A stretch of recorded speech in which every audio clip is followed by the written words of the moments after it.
Okay, Shekhar ji here. Razdan ji can read. Easier. अरे आप पढ़ सकते हैं पहले, then we will Shekhar ji will start. एक minute. Shall I read from fourth line then? Fourth line. हाँ जी.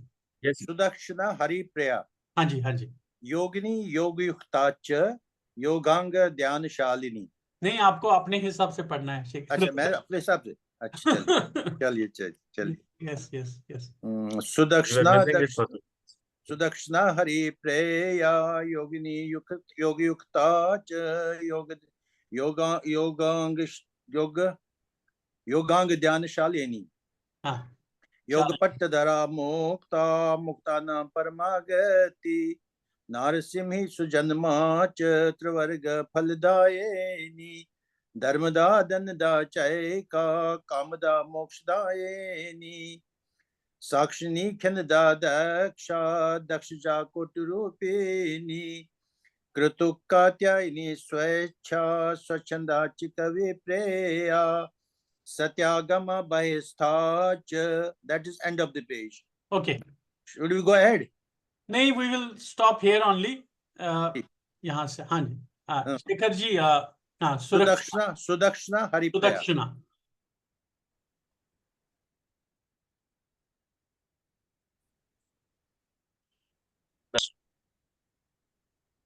The next nama is Sudakshina. So the meaning of Sudakshina is one who is extremely conducive. Therefore, by calling Devi as Sudakshina, we are referring to her, her innate nature of being ever and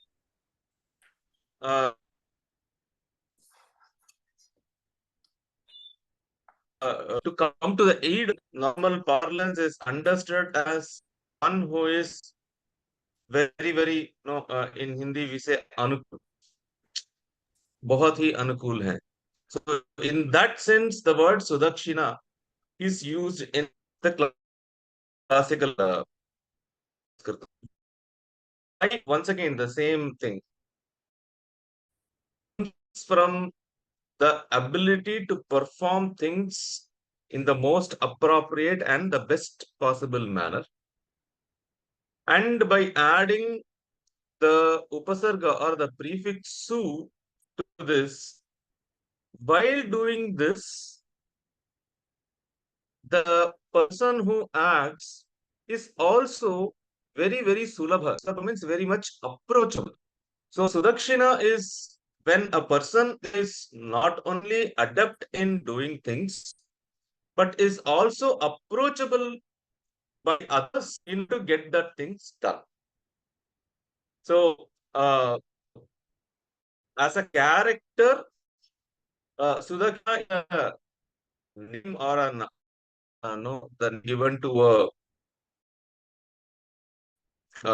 those characters leading or supporting people. For example, in Raghuvamsham of Kalidasa, the wife of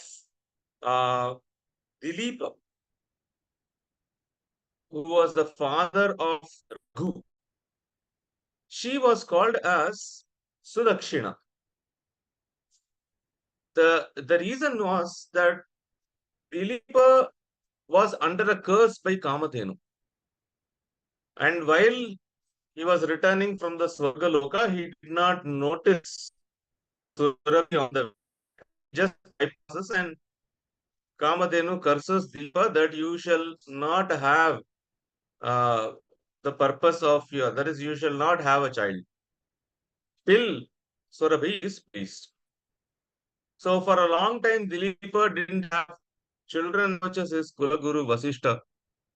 And Vasishta, by his inner eye wisdom, he is able to foresee what happened and what should be done for Hari.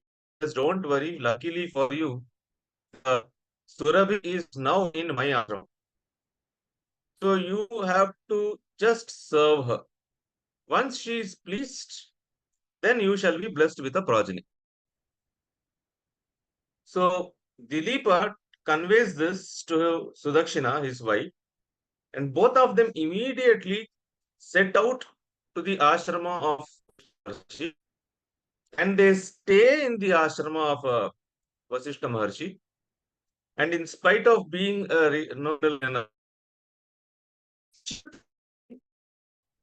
from taking care of the Surabhi, bathing her, cleaning her, everything, just to fulfill the wishes of Dilipa.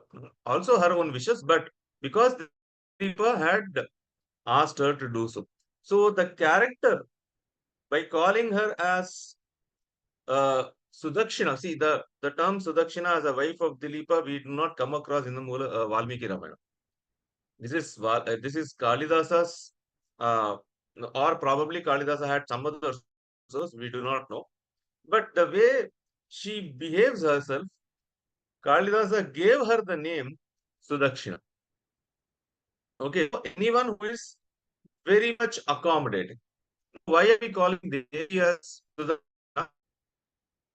Because all we have to do is to approach her, seek her grace, and she will open up the path of the sadhana and help us overcome the obstacles without having any expectations. That is why she is called as Sudakshina in this particular nama. So very easily approachable. Just like approaching mother is the easiest thing for a child. At times father may be tough, but approaching mother is that which the child does naturally. Similarly, Devi is easily approachable. So she is called as Sudakshina. The next nama is Haripriya. Hari, the dear of Hari. One who is dear of Hari. From the Pauranika point of view, Vishnu is considered to be the brother of Parvati. That is why in many of the sections such as the Skanda Purana and others, during the time of the marriage, the Vivaha, the Kanyadana of is done by Vishnu himself.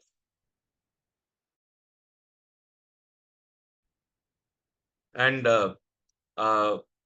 this a legendary temple in Madurai, in Tamil Nadu. God is the queen of Madurai. There is a very standard iconographical representation of the marriage between Meenakshi and Shiva as Sundareshwara. And Vishnu will be standing right in the middle of Kanyada. So the hand will be on the hands of Shiva, pouring water from his Kamandalu. So by calling Devi as Haripriya, we are referring to her her nature or her role as the sister, okay, of Mahavishnu. Okay, this is from the Pauranika point of view. And we have so many other namas supporting this, right from Lalidasa's nama also, where we have the word Padmanabhaswari, one who is a sister of Padmanabha, sister of Vishnu. Now, where does this originate? There should be some place, some substantiation for this thing. The substantiation comes from Srimad Devi Mahatmya or the Saptashati. In Saptashati, after the 13 chapters, there are 3 sections called Rahasya Traya.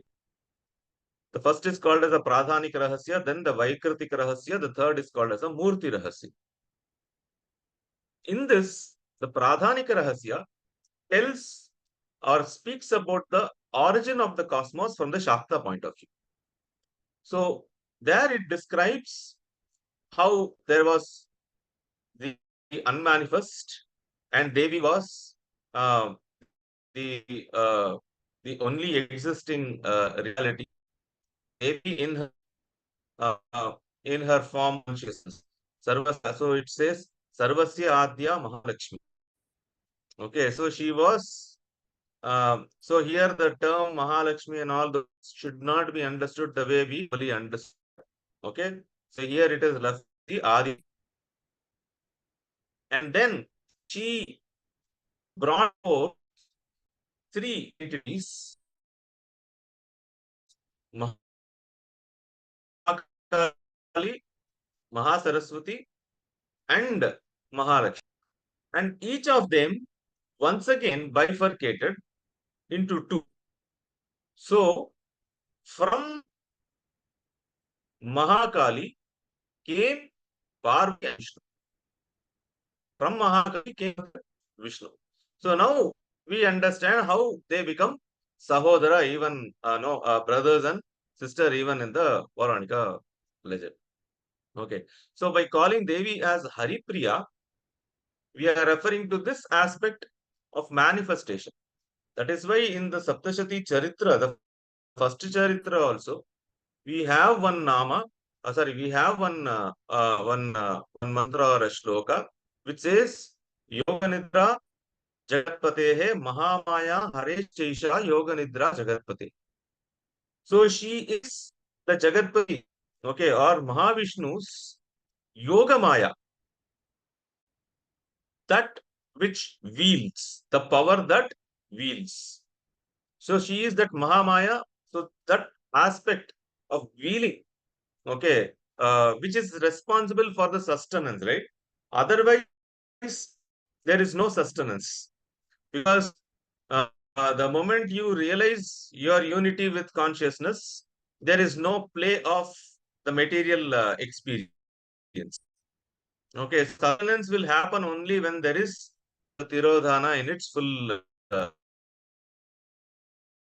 is acting out in its full measure.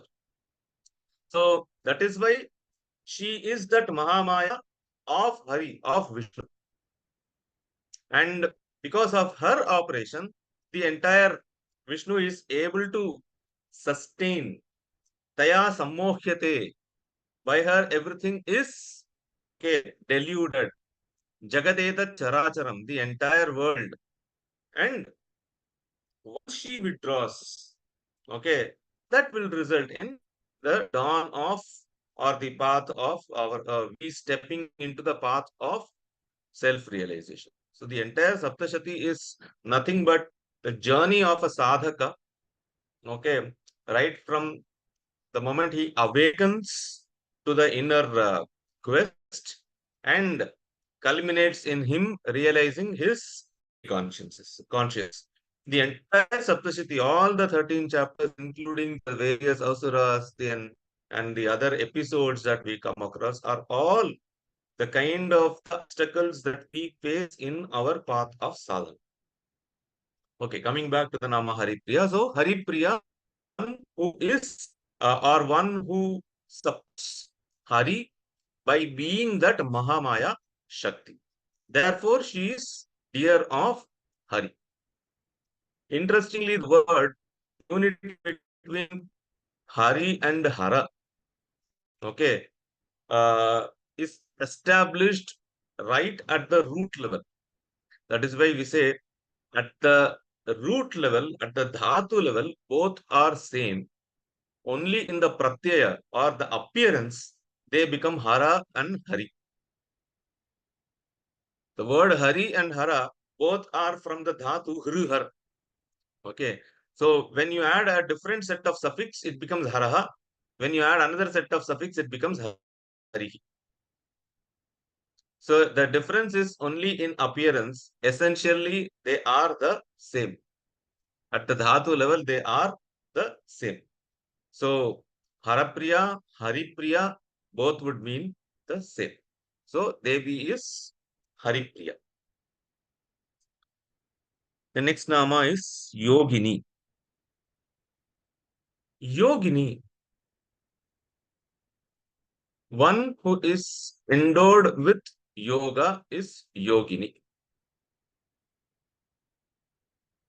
It is a feminine form of the masculine gender word yogi. In the masculine gender, the word is yogi. the feminine form of that word is yogini. And the word yogi means one who possesses yoga. One who has this yoga. The term yogini is not just understood at its etymological sense like this, but it has a lot of other usages, applications. For example, in the Tantra Prakriya, when we speak of yogini, they are the divine attendants or the divine manifestations of the Supreme Devi. So they give rise to the various functionalities for the preservation of the world. That is why even in Pratibhijna Hridaya, Acharya Kshemaraja says, Swashaktibihi Vyamohitata. Being confused or deluded by one's own powers. And for that he uses the word Shakti in Bahuvachana. So there he is listing 5, including Vama Shakti or Vameshwari. And then he speaks about 4 more, Khechari, etc. Each of these once again give rise to multiple forms of yoginis. So normally we call as Ashtashtaka yoginis. That is the Brahmyadi Ashta Shaktis. Brahmi, Maheshwari, and Kaumari, Vaishnavi, Varahi, Narasimhi, Chamunda, Mahalakshmi. These Ashta Shaktis. They are nothing but the 8 syllables. Okay? The 8 sets of syllables. A to Aha, Brahmi, like that. So we have this Matrika Akshara represented as the Ashta Matrikas. They are also called as Matrikas, that is why.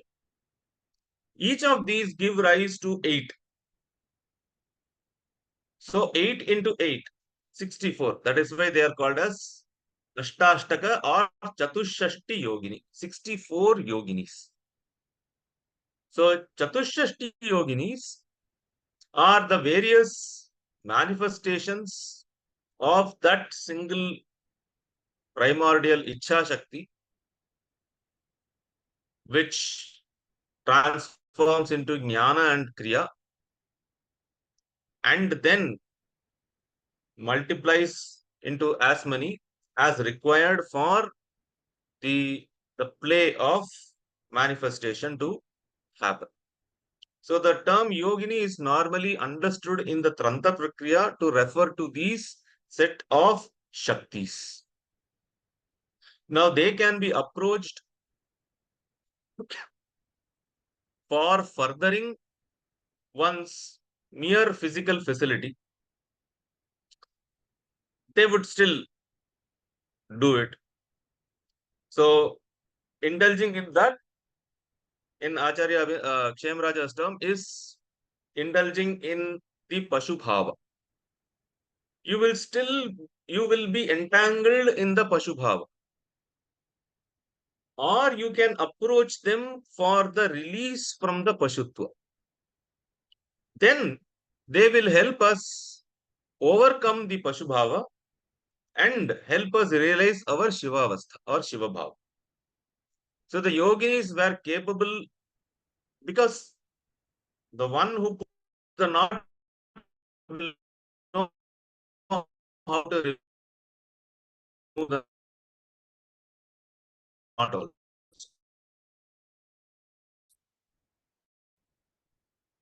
The yoginis are capable, Sadhrama, the yoginis understanding of the word.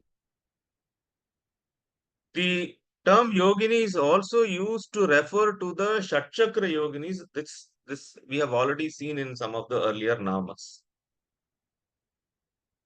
The Shatchakra yoginis, Da, Ra, La, Ka, Sa,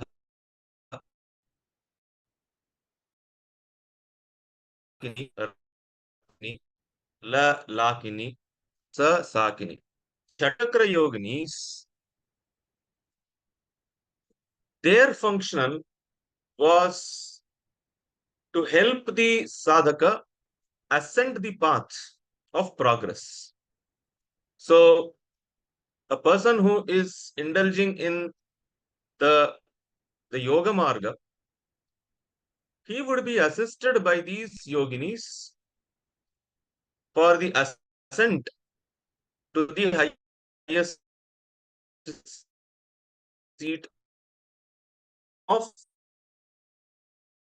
transcendence, which is the Sahasrara yogi.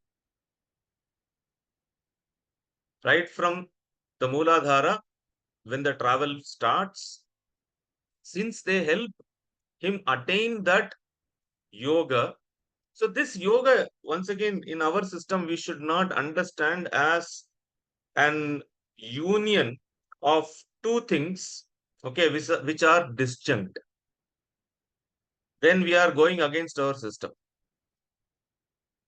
In our system, when we say yoga, the union is not of two distinct entities, but it means realizing that essential oneness by giving up the imagined difference. So, under the Pashubhava, we think we are different from Shiva, which is imagined, which is a Vikalpa. When this is overcome and we get established or re-established in our Swabhava, in our essential nature, that is defined as a yoga here. Since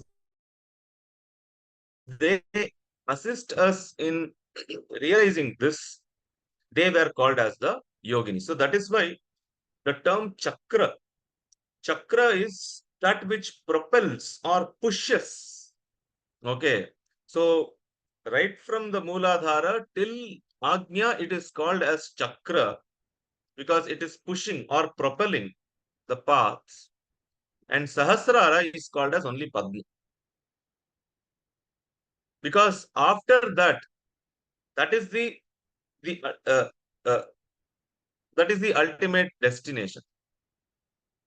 There is nowhere else to go. Therefore, when we look into the technical treatises, we will find that usage of the word chakra and padma.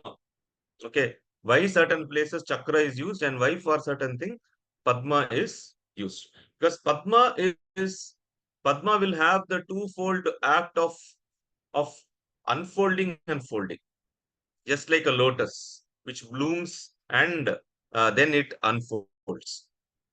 Okay, similarly, Sahasrara is where there is a blossoming, okay, and also the folding, but there is no upward movement after that. Therefore, it was not called as chakra, it was only referred to as Padma. So, since they help, these Shaktis help us realize this, they were called as the yoginis. Then, the term was also used to refer to the women ascetics. Many of the Sampradaya, especially in the Tantra, we have the set of teachers. We have many teachers who were women, okay, who had given up the ties with the worldly life. They were called as yoginis. Because in the Tantra Sampradaya, we didn't recognize the concept of sannyasa. Sannyasa as a concept was not recognized because you cannot abandon something and go. So there is no leaving behind. Okay. So then how do you refer to people who have left the path of the worldly pursuit and solely dedicated themselves in the spiritual seeking? they were referred by the term yogini if they were female members, or depending on the state of this thing, they were called as the Veeras or the Yogins if they were the male members. So, for example, in the Krama, we have teachers such as Keyuravati and others who were the Yoginis.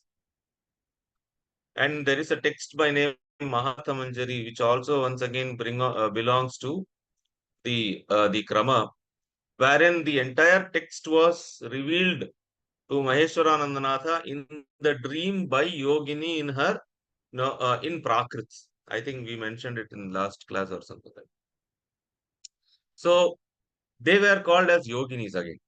So Yogini is a term used to refer to a female ascetic, okay, who follows this order of, or this particular path, or this particular order. So these are the multiple senses in which the word yogini has been used here. But then once again it boils down to one thing. Why do we, or how do we call Devi as yogini? To call Devi as yogini, it does not mean that she is in the path of any seeking or anything like that. Devi is called as yogini because she has in her the knowledge or the wisdom of yoga that she imparts. Because we should remember that she is the first disciple of Shiva in almost all revelations. Any revelation of Tantra happens when Shiva speaks and Devi listens. The word agama itself is Agatam Shiva Bhaktrat Gatam tu Girithe. That we from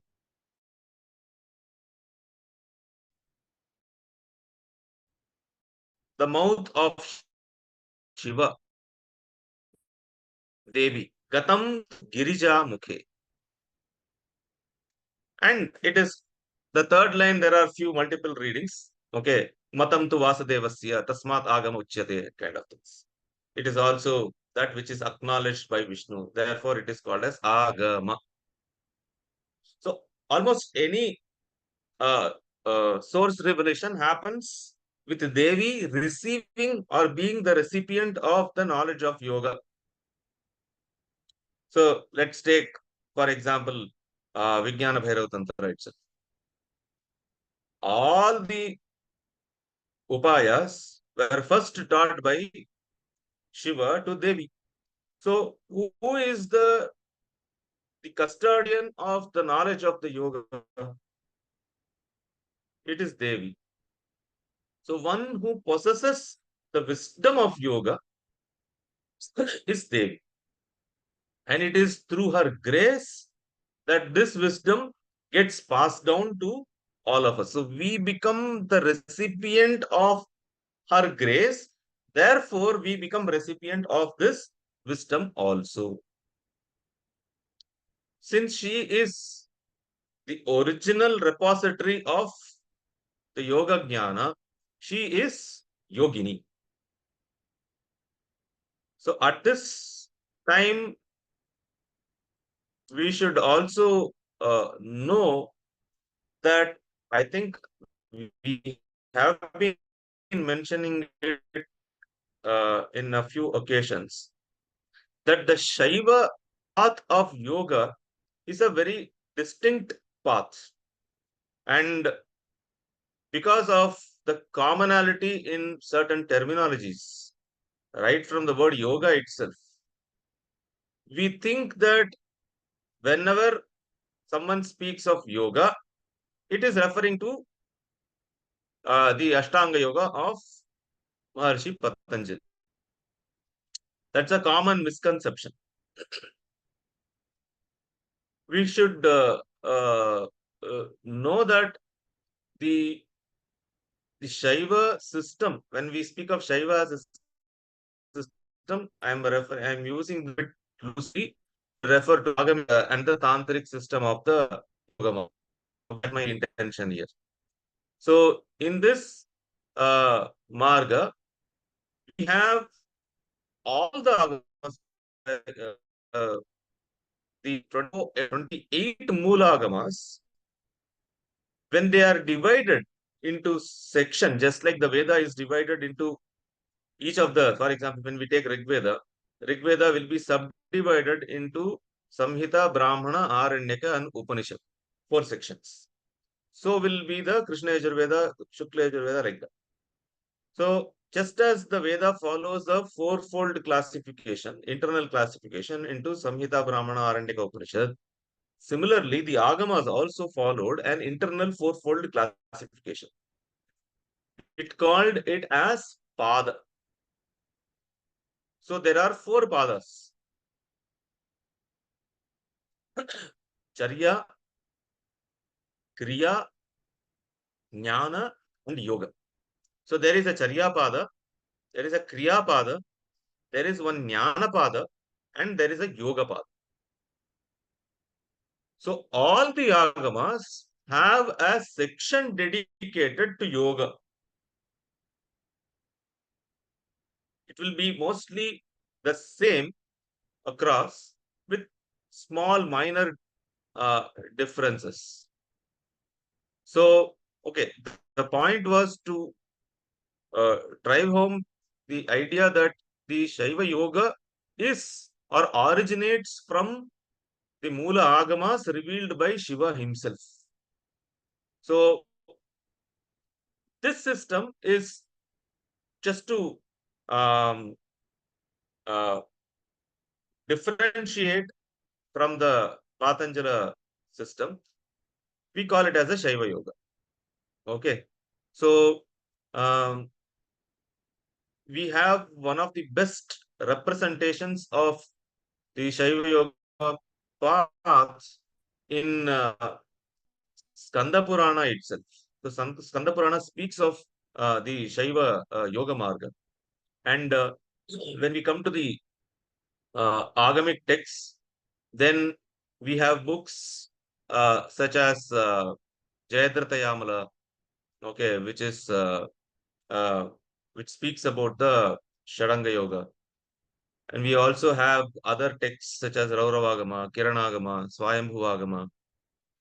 And coming to the Bhairava Srotas, we have our own Malini Vijayottara, we have Swachhanda Tantra, and we have Netra Tantra. And while giving the Vyakhyana, the Udyota to Swachhanda Tantra and the Netra Tantra, Acharya Kshemaraja explains a lot of nuances of these Shaiva Shadanga Yoga Marga. So it is called as a Shadanga Yoga Marga because it recognizes sixfold limbs. But when we speak of the Shadanga, for example, Malini Vijayottara speaks of Pranayama, Dharana, Tarka, Jnana, Samadhi, and Pratyahara. Okay. So what is missing here from the most popular Ashtanga that we keep in all the places is the is missing, Yama and Niyama is missing, and we have one element added into it. That is, but we should also know that the way pranama is explained in Malini Vijayantra is slightly different with a different implication. That way is explained in the Patanjali Yoga. So that is why the nomenclatures are same, or the best term to the word dharana. The way we and dharana in the Shaiva Yoga is poles apart from the concept of dharana in the Patanjali Yoga. So these terminologies are common, but the conceptualization is very different. Not only that, the way we perceive, the way the Shiva Yoga Marga perceives the body. For example, in the seventh chapter, the Netra Tantra, visualization of the subtle body. No, it is called as Sukshma Dhyana. The text calls it as Sukshma Dhyana. And this is a complex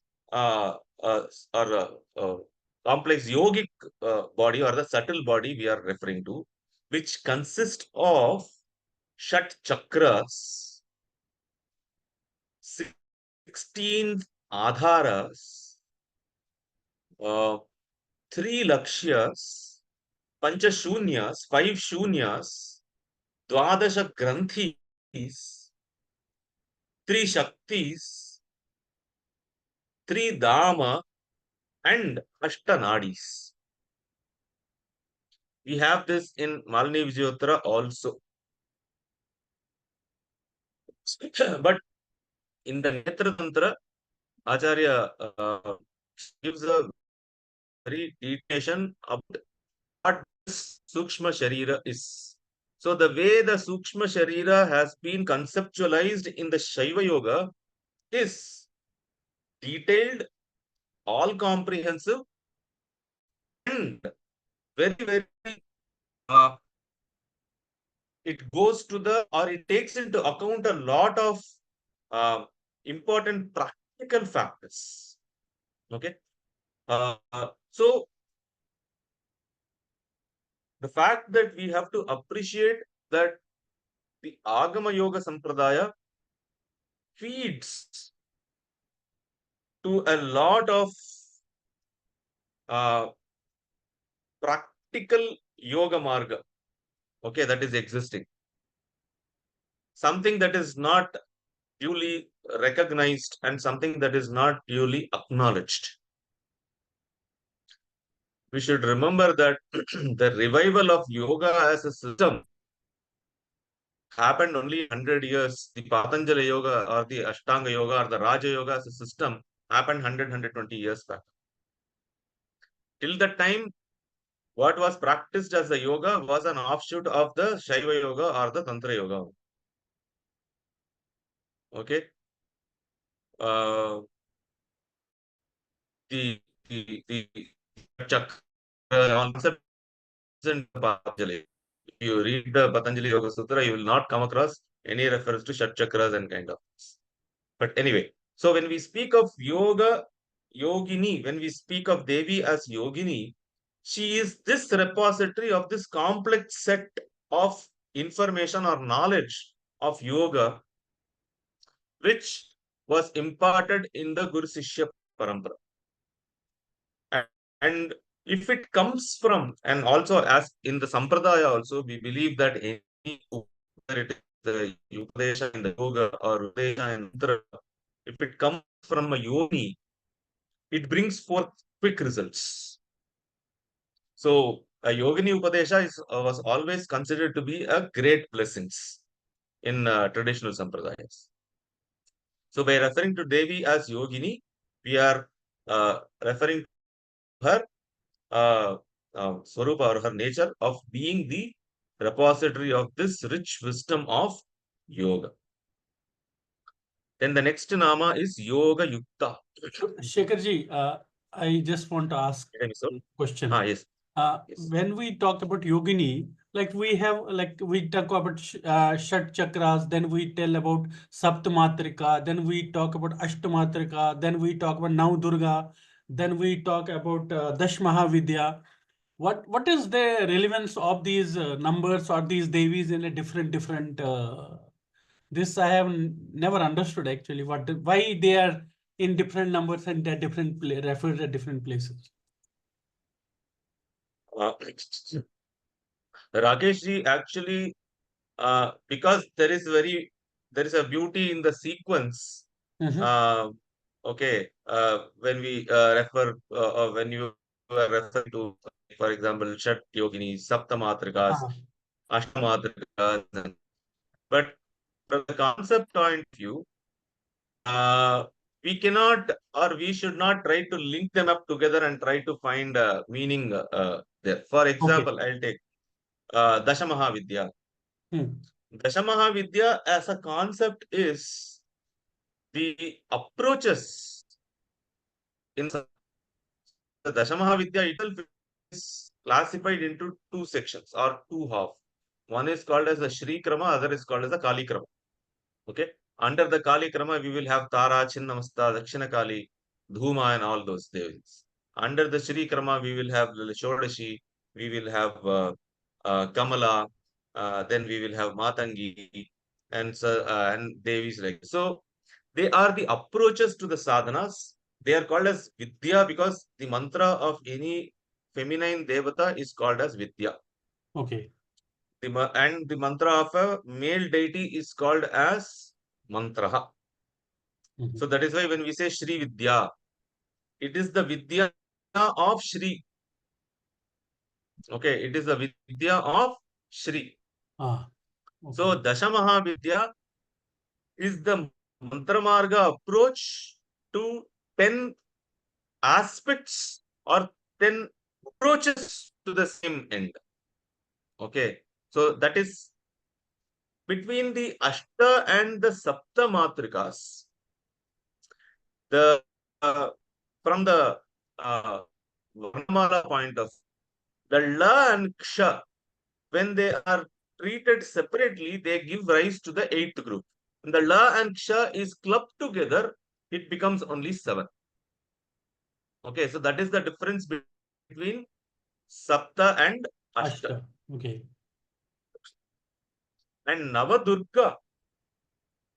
Now, Navadurga as a concept, and there are actually 3 sets of Navadurga. One that we popularly know is Prathamam Shailaputri cha Dvitiyam Brahmachari. Okay, there is another set of Navadurgas, Lavana Durga, Asuri Durga, and so there is another concept of Durga that is which is more Shakta orientation. Okay, what is Shakta orientation? Where we have the Shakti Pradhanata. And Shakta Tantras are classified slightly different from our Shaiva Tantras and Shaiva Agamas, because in Shaiva Tantra and Shaiva Agamas, Shiva Samasya Bhava. Shiva and Shakti are treated Samaras at equal. So that is why in Surga Saptashati you will not find any reference to any at the top. It is only Devi or no Maha Lakshmi who will operate independently of anything else, because it's a Shakta way of looking at the world. So I don't think there is. We should look for any kind of a correlation in these Okay. numerical things. Okay. Shakyogini is because there are 6 chakras. That's Six all. chakras, There is yeah. nothing more to it. Correct. Okay.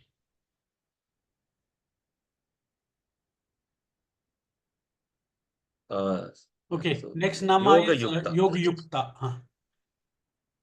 Yoga.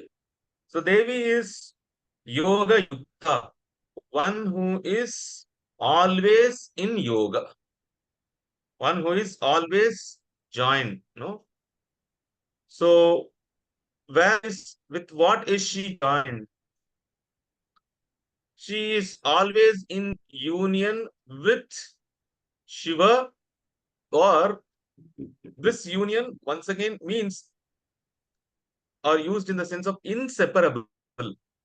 You cannot separate.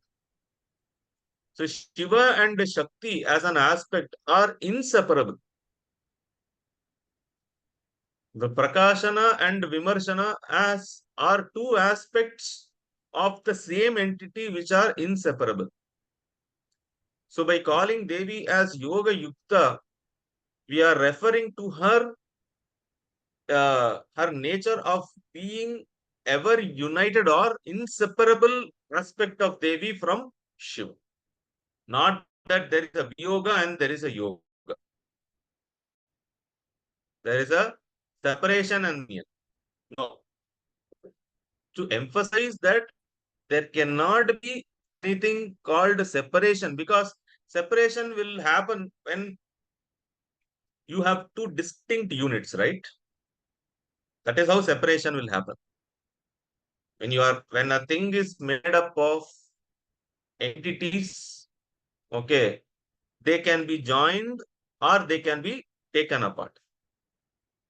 Right at the atomic level, you can combine and you can split. But when you go to the fundamental particle, okay, my limited understanding today, they call it as quark, which goes even beyond the electrons and others.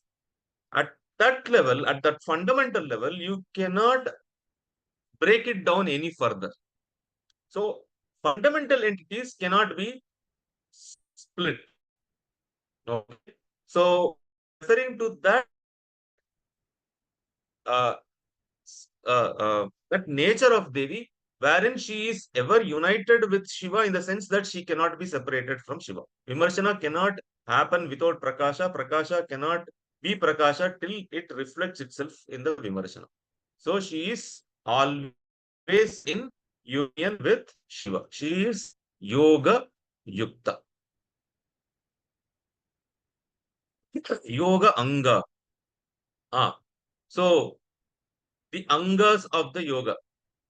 In the previous Nama, we saw the 6 Angas of the Yoga. So she is that 6 Angas, okay, of the Yoga, the Pranayama, Dharana, Tarka, Dhyana, and Samadhi, and Pratyahara. So she is these 6 Angas of the Yoga. Therefore, she is Yoganga. Then we have the next Nama, Dhyana Shalini. Dhyana Shalini. Dhyana Shalini. One who is ever in dhyana, ever in contemplation, ever in meditation.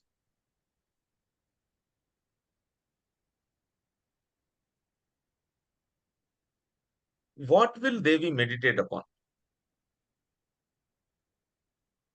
This question has 2 answers. One, she is ever meditation of Shiva. But what is the point of meditation when you are that? Okay. So, the way we look at this Nama is not referring to Devi as one who is ever in dhyana. Even though the word Dhyana Shalini can give that sense. So the better way of explaining the word Dhyana Shalini is one who is the object of dhyana for all others. So she becomes the object of dhyana. She becomes the object of meditation. She becomes that very nature, okay, of dhyana for all the others. Therefore, she is Dhyana Shalini. So now, then it makes sense for us as the sadhakas to have her as the final or the ultimate point of concentration. She is that on which she is that dhyana bindu on which all our dharanas are focused. So she is Dhyana Shalini. So we have countless references across Puranas and others wherein we come across that whatever be the name and the form, the ultimate object of meditation is Devi herself. So she is that single object of meditation. Because Prakasha is beyond scope of meditation and others. So that is why the Vimarshanam becomes the Shakti becomes the most like the Nama we saw, the Sudakshina, okay, the most approachable way, okay, in our path of sadhana. So she is the object of our meditation. So she is Dhyana Shalini. Next is Yoga Patthadhara, right?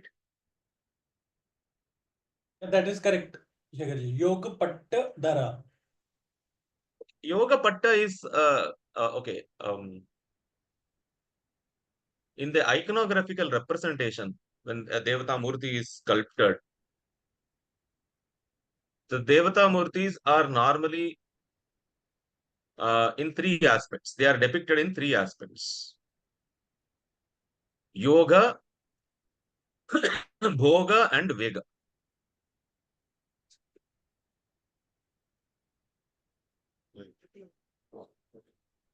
Sorry. Yoga, Bhoga, and Vega. What are these three?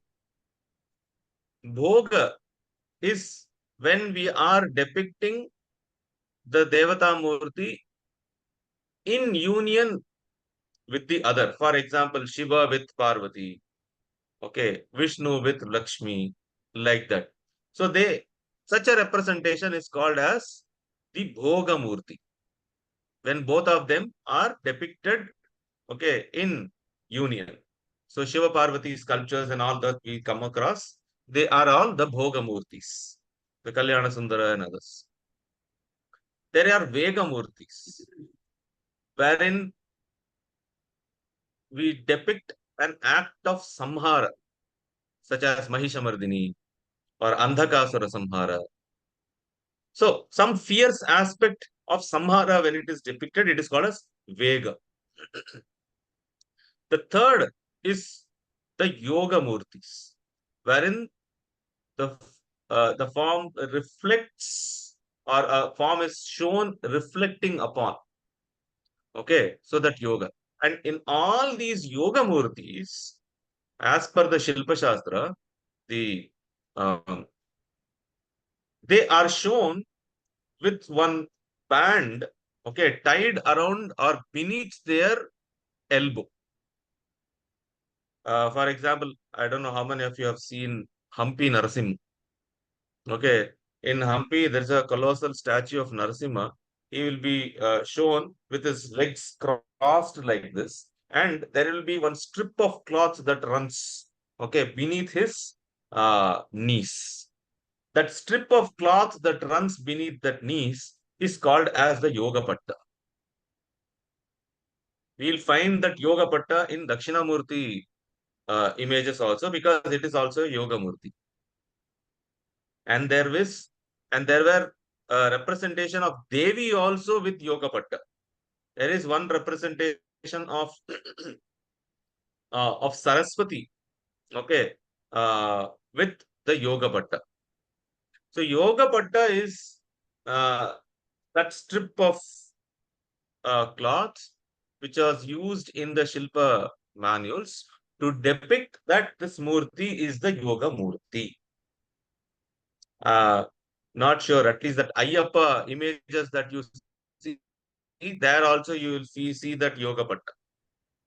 Okay. So Yoga Patta is an iconographical concept used to depict the Yoga Murtis. So by calling Devi as Yoga Patthadhara, one who has taken the stance of yoga, one who bears that mark, okay, depicting the practice of yoga. So she is called as Yoga Patthadhara. The next nama is Mukta. We will continue from this in the next class. Yeah. I think for others, last week's video I was able to upload only today. So last week video is already available. Okay, thank you, Shekharji. Namaskar. Namaste.